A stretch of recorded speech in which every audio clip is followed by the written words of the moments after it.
what I'm noticing is a trend that many of these alienated children are non-binary. Before she continues here, I want to say that I've had a lot of parents reach out to me telling me that their child has now picked up a non-binary label. My child has now picked up the transgender ideology. The parents fear it's just a coping mechanism for their child. This makes a lot of sense to me, and I will explain why.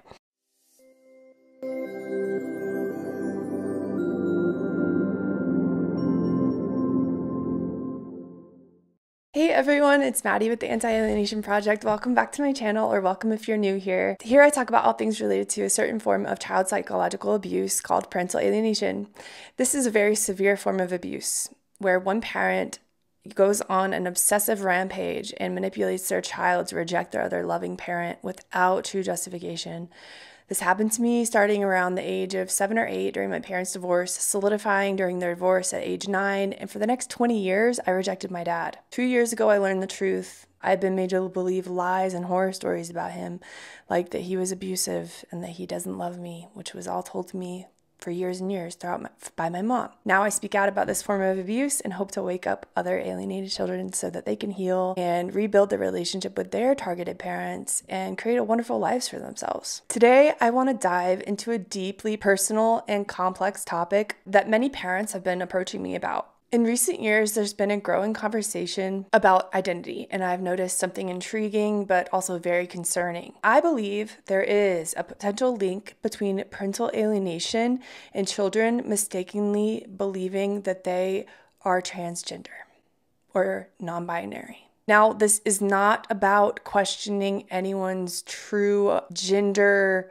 identity, but rather understanding how intense abuse and psychological trauma can blur the lines for children and teenagers as they are trying to figure out who they are. Parental alienation is one of the most horrific forms of abuse that a child can experience. It twists and wrecks a child's self-perception and identity, as well as their perception of reality. For some of us, this confusion might extend into questioning our own identities in ways that we never could have imagined. If you're ready to delve into this very important conversation, hit that like button, subscribe, and let's get started.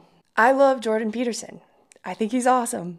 His wife, Tammy Peterson, recently covered parental alienation in her podcast. I was reacting to her video, and about midway through the video, they began to discuss alienated children and mistaken transgender ideologies. I'm going to start with that reaction video here, and then we're going to delve deeper and deeper into this issue.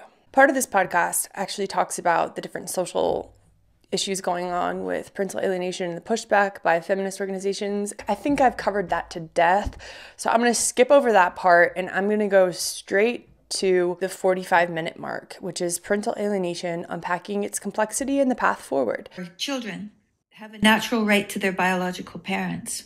Yes.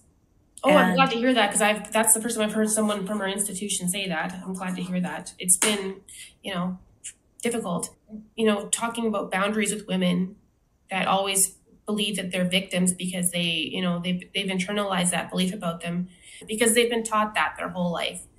So part of what I'm doing with education is, not cutting them down, but educating women. And to make a change, I really believe we have to educate and help women. Like, I have to help alienators too. And some alienators are men because they're my opponent. And I'm hoping that I can convert some of them, to do what's right for their children. I think.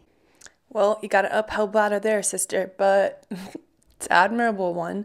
About women being victims, yeah, the victimhood mentality is certainly something that I have observed as a collective in society. Yeah, I think women have seen themselves as the victim. We've been told that we're the victim. We've been told that we need to portray that persona and that men are scary, men are abusive. I think all of this is intertwined. But they just don't know. Sometimes it's just no. And for some people that I tell the information to, they get really angry with me and they will, become abusive, all the keyboard warrior stuff. But it's, that's part of my self-development, is learning to manage my own emotions in that situation. But yeah, I we're talked to putting one up person. boundaries, right? Yeah. But, you know, like I'm going to have to blaspheme against a lot of the ideology. And I've done the work for 8 years. I've been obsessing about this topic, and I've talked to thousands of parents that are targeted. Okay. I have LGBT parents in my group, you know, because the money doesn't matter. I mean, the money doesn't care what your immutable characteristic is. They don't care about the system doesn't care about your race. This is another topic, you know, what gender you are, your sexual orientation, your race, your class, whatever it is. No, there's no discrimination when it comes to abuse, when it comes to personality disorders. And to think otherwise would be doing a massive injustice to millions of children. Like I've always said on my project, anyone with a pulse can alienate. That is actually the only requirement when it comes to being able to alienate someone. You gotta have a pulse. The system doesn't care about your orientation. The system doesn't care about your gender identity. It only cares about making a profit. Honestly, once it, you know, the money, the bar association will take it from any parent, and any parent will pay when their child is being held hostage in this system. Sometimes when I think about this, like the scale of this problem, I just feel so sick. Like I just feel like I can't go on, but I have to. Well, I think the best idea is, this is what I've done, is take the next right step. That's all you can do. And try to keep it to the day.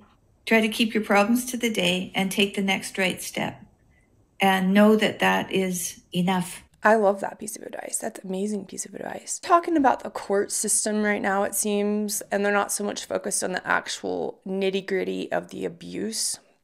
I hope they do get into that, though. You can plan for the future, but you can take the next right step to get there. Yes, that's what I do. That's what I've been doing for 8 years.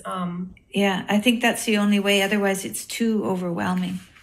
Yes. So do you think that both parents are responsible for the parental alienation? I'm going to answer before she gets a chance to. Is the targeted parent to blame for the parental alienation? No. That's what makes it alienation, because the child has been manipulated to reject their loving parent without true justification. So these targeted parents know, I mean, they are flawed individuals. I will say that. So am I. So is every person with a pulse. Even when you do have a targeted parent who has struggled with something in their life, they've made bigger mistakes. Like say you have a targeted parent who's had an alcoholism in the past. Is that alcoholism enough to say they don't love and don't deserve a relationship with their child? In my opinion, no. Alcoholism is an addiction, just like any other addiction. They need help for that, but that doesn't mean they shouldn't be in their child's lives. Now, if they're violent to their children when they're drunk, that's another story. But what I'm trying to say is, it's the alienator that has gone on a rampage, usually an obsessive rampage, to destroy the once loving and healthy bond that the child has had with their other parent. The child and the targeted parent, their relationship with these severe alienators in the picture stood no chance. It is not the targeted parent's fault. There is responsibility to be taken by everyone involved in terms of making amends, any little thing, and other mistakes that everybody makes. But who has done this damage? The alienator. It's extremely harmful to keep blaming this targeted parent. Yes, I also want to talk about that. I have never talked about this before.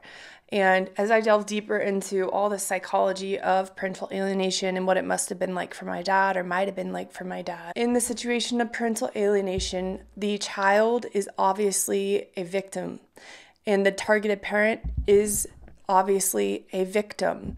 They are a victim here. It is like losing a child who is still alive. I cannot think of a greater pain. And I'm a mother myself, and I cannot think of a greater pain than that. So to tell the targeted parent, oh, you must have done something, or what did you do to make them not want to talk to you?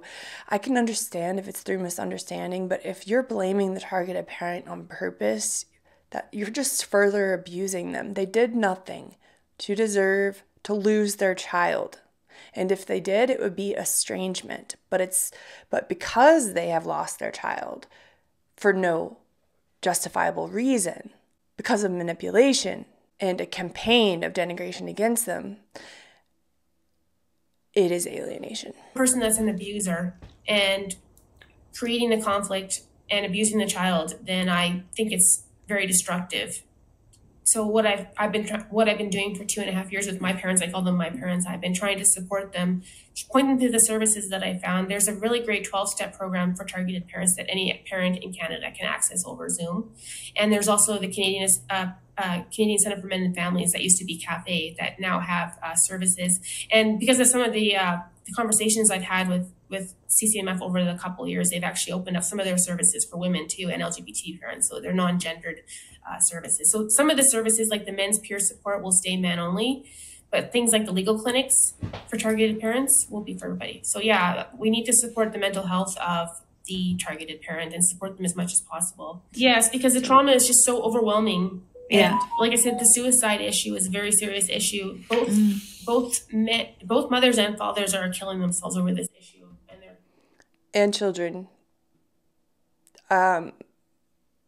The study that I read out of the University of Tasmania about former alienated children, which I've done a video about, cited that the suicide rate for alienated children is above 30%. They're killing themselves every day. So that's what we've been trying to do, is help these targeted parents. We are letting them know that we believe them, we support them. I've done a lot of work to find mental health resources for them, and they are not at fault for an abuser. It's not their fault. And we should be helping their children and not allowing this to happen to their children. We should be fixing the system, which I want to do with something more equitable, like an equal shared parenting default. I want to stop the profit motive, and I want to have children removed from severe alienators, because it's the most horrific form of child abuse, and it creates lasting damage. Thank you. Yes, she's right on the money there. She has really good ideas, and the children do need to be removed. Absolutely. Issue I wanted to bring up with you, we talked about this before, is because I told you I've been through talking to thousands of people, and I have notes and like case studies. I've been obsessing with this for about hundreds of parents that I've taken detailed notes. And what I'm noticing is a trend that many of these alienated children are non-binary. And their research is... Before she continues here, I want to say that I've had a lot of parents reach out to me telling me that their child has now picked up a non-binary label. My child has now picked up the transgender ideology. The parents fear it's just a coping mechanism for their child. This makes a lot of sense to me, and I will explain why. So you have alienated children. Their identity has been corrupted by their pathological parent. They're suicidal. Sometimes they're depressed, anxious, suffering with different physical ailments, often struggling with body image or body dysmorphia, which is similar to gender dysphoria. They're feeling really out of place in their body, really out of touch with themselves and their emotions. And for someone whose hormones are raging in the teenage years, I can totally understand why an alienated teen or child might think there's something really wrong with me. They probably have that belief that there's something wrong and flawed with them, and they might migrate to something like the transgender ideology to try to make sense of themselves and find a community and feel better, numb their pain. They're just trying to survive. And I will insert a clip here of me going on the board and explaining the similarities between alienated kids and gender dysphoria kids. Okay, so first I'm going to write out alienated children and their main symptoms. And this is coming from a study published by Suzanne Verhaar, Mandy Mathewson, and Caitlin Bentley. The study is titled The Impact of Parental Alienating Behaviors on the Mental Health of Adults Alienated in Childhood. It was published in 2022. I also want to mention that the information I'm getting about gender dysphoria is coming from the Mayo Clinic. Let's get started.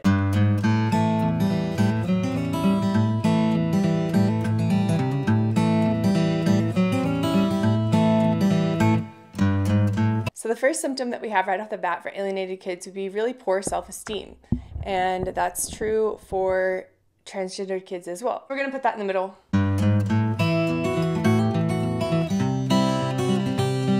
Now, a really, really common symptom that you see in alienated kids is depression or severe depression or suicidality.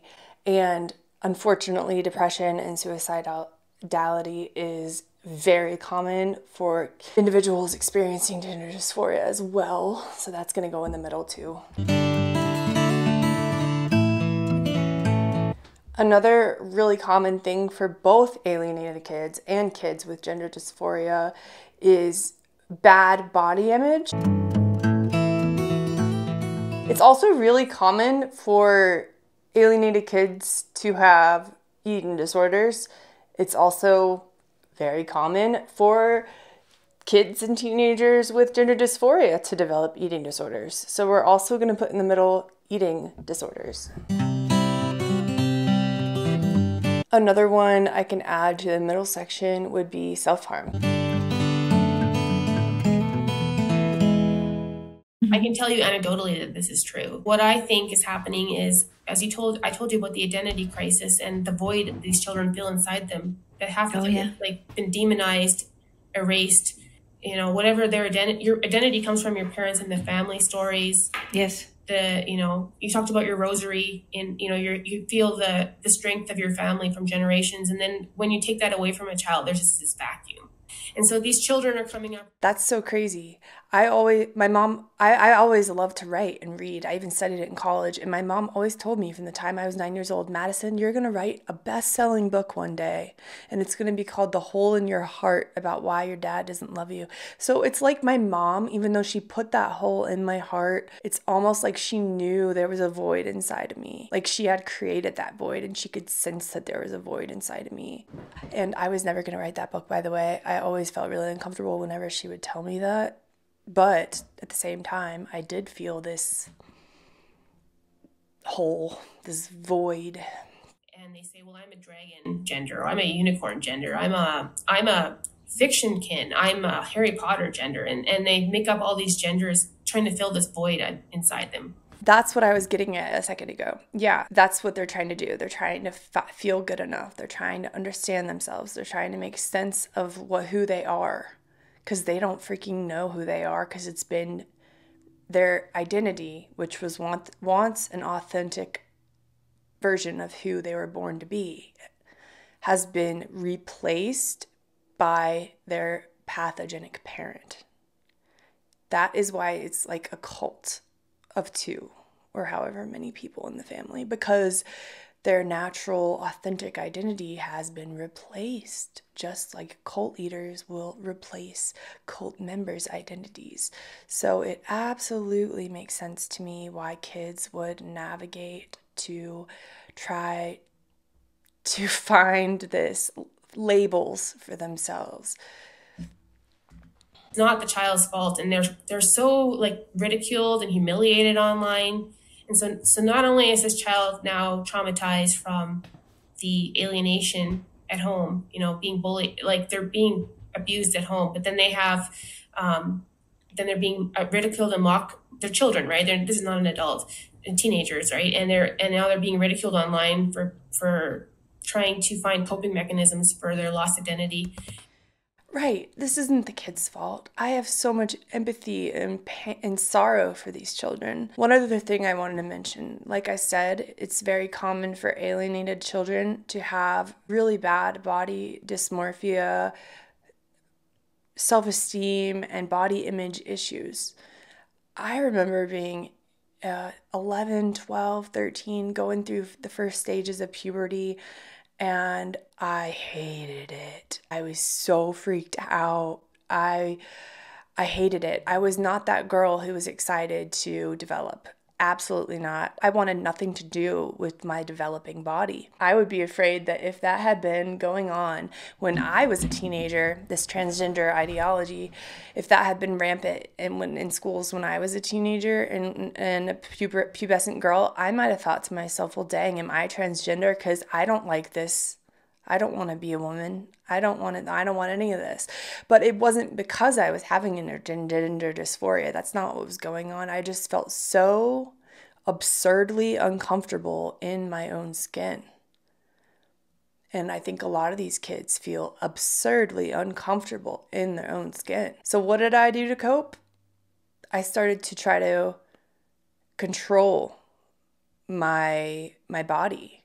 I developed anorexia, and that was my coping mechanism. But a lot of these kids will turn towards transgenderism and try to change their gender as their coping mechanism, or change their sexual orientation as their coping mechanism. And I also want to make one thing clear before anyone gets the wrong idea. I am not saying that transgender people do not deserve to exist. I'm not saying that gender dysphoria doesn't exist. It does. It's horrible. I have so much empathy for people who struggle with that. And I don't want to get into the politics of transgenderism here. And I'm not saying anything about that. If someone was just trans with gender dysphoria, truly has gender dysphoria, that is not what I'm talking about here. I'm talking about kids who've been through severe mind control and abuse, ongoing abuse, who, as a coping mechanism, as a survival mechanism, turn toward the transgender ideology to cope. But that is not what is truly going on with them. They're actually being sterilized and mutilated too. From this fact-free ideology is now, and a lot of this is coming from the same people that deny PA. Basically, a lot of this trans ideology, it's the same dangerous Marxist ideologues. A lot of these radical feminists are pushing this, and I think they're trying to cover up the special interest group of gendered violence. They're the ones pushing this trans ideology. I think they're trying to cover up the reactivity of these children, trying to say, well, they actually are these, bizarre identities, these bizarre, right, non-binary. So that's what my thesis is on this. And because of this, I'm sure you can imagine how controversial this is. And and a lot of parents have gotten angry with me when I first pointed this out to them, and I told them the truth because I try to stand by my integrity and tell the truth and educate people. But people have come back to me and agreed with me, and they're standing behind me they know that I'm on this podcast saying this right now. Yeah, I know it's very controversial. I'll probably lose a bunch of subscribers and get heat in the comments for even making this video. So there are a lot of kids who go through trauma and abuse, and they kind of wander to the transgender ideology as a coping mechanism. And for an alienated kid, their life is hell on earth as it is.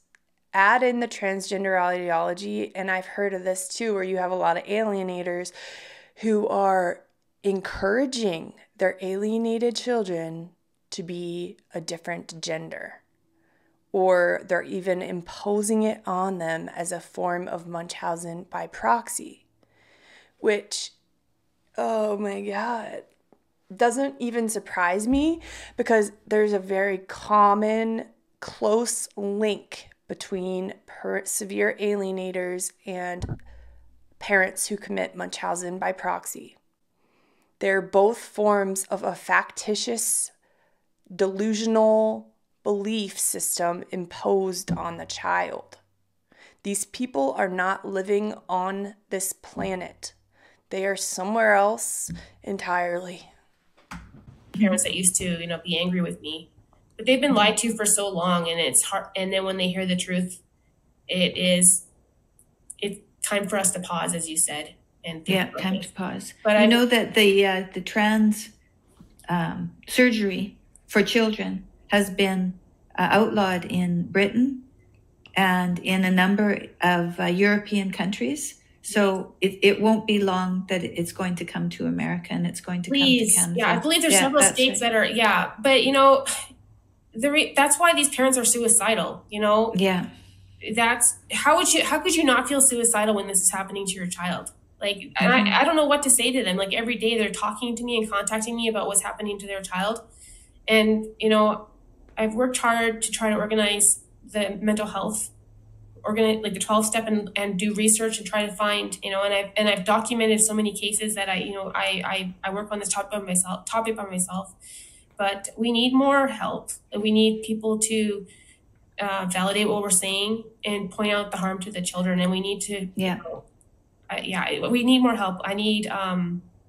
Well, that's why I have a podcast, right? I have a podcast because I know that it's up to women to talk about this. Mm-hmm. Whenever I ask a man to be on my podcast, they always say yes right away. When I ask a woman, often they wonder whether they ought to or not. So we need to say yes. We need to say yes, and we need to speak and realize that we don't know everything and that we're not perfect, like you said, right? No, but we're just doing our best. Yeah, and women don't need to be perfect. I love Tammy. She's so sweet. Tammy, you're so sweet.